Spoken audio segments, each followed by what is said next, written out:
Okay, you know what? After I'm done filming this video, I think I'm gonna be listening to Red, Taylor's version. Alright guys, so for this video, I thought I would just give my thoughts and review for the series Semantic Error. To those of you who want to watch Semantic Error, you can check it out on Viki and Gaga Ulala. Honestly, the reason why I decided to watch this series to begin with is because it got so much hype online and I only was able to start watching it once all 8 episodes were released. But honestly, I see why it was hyped up so much. By the time I'm recording this video, it actually was able to surpass a lot of current K-dramas. So that just goes to show the popularity that this series was able to gain throughout its 8-episode run. And finally, before I get into my review for this series, since I am going to be talking about the story and what happened in the series, spoiler warning in case you haven't watched the series yet. But without further ado, here's my thoughts and review for the series Semantic Error. Now, one thing I will say about the series that I personally liked is that it gave us a pretty straightforward storyline. Like, we started out by seeing how Jaeyoung was annoying Sang-woo at the beginning because Sang-woo, I guess, prevented him from graduating. And then from there, we got to see them hang out with one another and then slowly start to develop feelings for one another. That seemed pretty much the gist of what happened throughout the series. Like, there weren't any side stories or anything that would really hinder from the main story at hand. It was really just us following the story of Jaeyoung and Sang-woo. Also, please educate me in case I'm pronouncing the names incorrectly. I mentioned this in my TikTok videos when I was making reactions to this series, and then someone left a comment as to how the name should be pronounced, so I'm just going off of what this person said. Thank you, by the way, if you're the person that left that comment on my TikToks. Side note, follow me on TikTok. I was able to make reactions to each of the 8 episodes. So going back to the review of the overall series, I also like how this series was just very soft and light. And it wasn't like super dramatic or heavy at all. And honestly, from what I heard, this was actually not the case with the comic version of this series. Wherein, if I remember correctly, they said that this seemed really not for children. Now, to anyone who's actually read the comic version of this series, what do you guys think of the on-screen adaptation of the series? And something else I really want to say about the storyline is that this series is, as I said, only 8 episodes. But I liked how, with the storyline that they gave us, it didn't really feel like there was anything lacking or anything that was rushed or anything that was like dragged out. It felt like the story just had the right amount and they showed just enough for us to enjoy throughout this entire run. Okay, next thing I would like to talk about is the cinematography and the editing of this series. Just the aesthetic of the series, it just looked very bright, and they even included graphics that were very computer or techie themed, which I guess honestly just really fits with the vibe of the series. Like, one moment I would like to mention that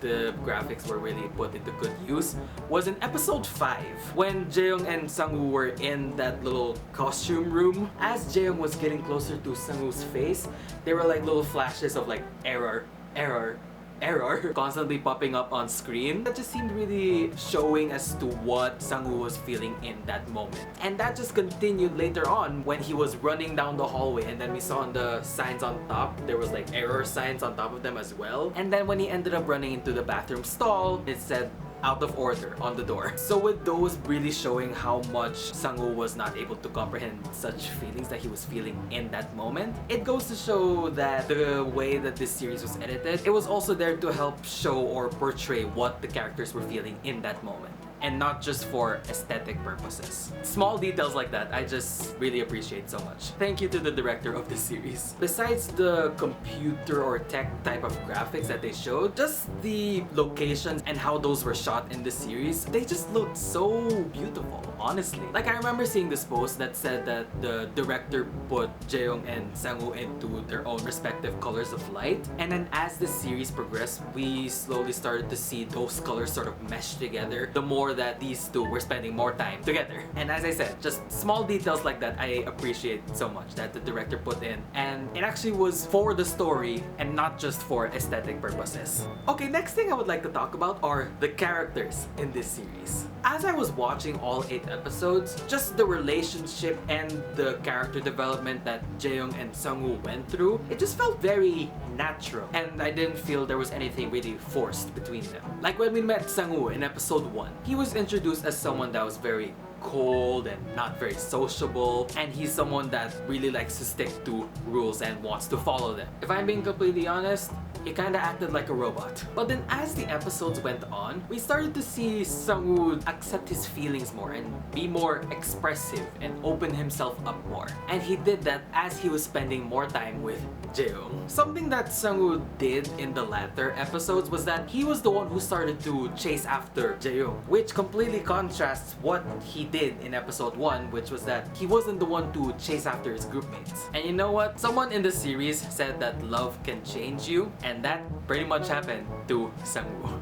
Now, going to the other side, we have Jaeyoung. He was shown to be the more outgoing and sociable type of guy, pretty much the opposite of Sang-woo. He was also shown to be quite annoying at times, like in episode 2 when Jaeyoung asked Sang-woo the things that he didn't like, and then the next day he did everything that Sang-woo said he didn't like, including wearing red. One thing I will say about Jaeyoung, though, he knows how to get things done. Like, even just think about the fact that he was able to get accepted by the Dex company, and that must mean something if a company like that was able to accept him.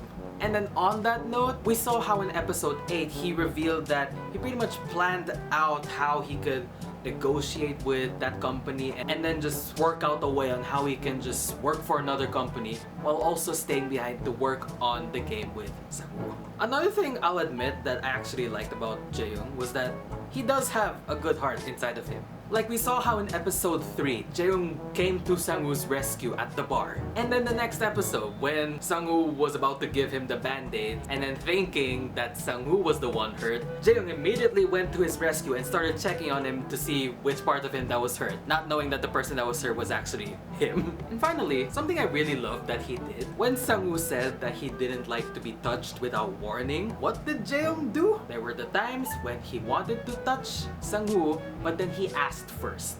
He let him know beforehand.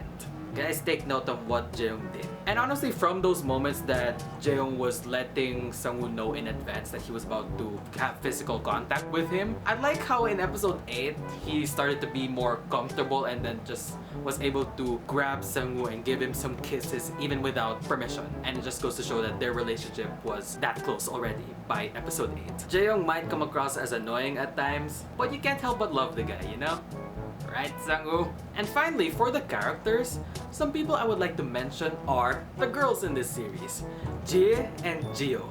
I like how they weren't portrayed as anyone that was negative or an antagonist, and that they were there in the series to give their own insights and they had their own thoughts like actual human beings. And in a way, they were also there to help bring together Jaeyoung and Sang-woo. Finally, just to end my review of the series, honestly, props to the actors in this series because they were able to portray these characters really well, and they just had such great chemistry on screen, and it was just really cute to see them together throughout this 8-episode series. So overall, I just gotta say, Semantic Error, I would definitely recommend it to those who have not seen it yet.